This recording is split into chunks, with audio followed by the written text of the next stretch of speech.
ፋሚሊ እንዴት ናችሁ? ከዚህ በፊት የሂና ኮን ብዬ በሰራሁት ቪዲዮ የሂና ኮን መስሪያውን ፌስታሉን የት ነው የምናገኘው ስትሉኝ ነበረ። የተለያዩ ባልትናዎች ይሄ የ1 ኪሎ መያዣ ነው። የተለያዩ ባልትናዎች በሱቆች ብትሄዱ ታገኛቸዋላችሁ። ትንሽ ወፈር ያለ ስለሆነ አሪፍ ነው። ግን አሁን ዛሬ ይሄንን ልላችሁ ሳይሆን የመጣሁት ይሄ ኮን ቀርቶ የሂና ኮን በዘመናዊ ተቀይሯል። አሁን እቺ የምትመለከቷት የሂና ኮን ናት።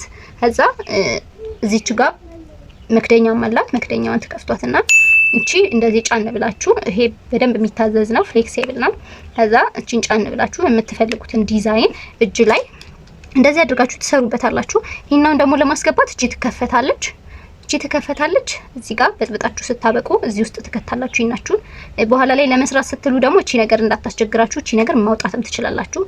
አውጥታችሁ መጀመሪያ ያው ከበጠበጣችሁ በኋላ እዚህ ጋር ከርናችሁ ስለሆነ የምታስቀምጡት መኖር አለበት። በኋላ ልትሰሩ ስትሉ ግን እቺን ስትነቅሉት አብራችሁ እዚህ ጋር ከፍታችሁ ማውጣት፣ ለምን በምትሰሩበት ሰዓት እቺኛዋ ሂናችሁን እንዳትነካባችሁ ከፍታችሁ ማውጣት ትችላላችሁ። አሪፍ ኮናት፣ ዘመናዊ ኮናት እና ይሄንንም መጠቀም ትችላላችሁ እንዳማራጭ። ይሄም አለ። ሌላ ደግሞ የሂና ኮን አሰራር ሁለት ሌላ የተለያዩ የሂና ኮኖች አሰራር አለ። እሱን ደግሞ በሌላ ቪዲዮ የምለቅላችሁ ይሆናል። ሰብስክራይብ ማድረጋችሁን እንዳትረሱ። ወዳችኋለሁ። ባይ ባይ።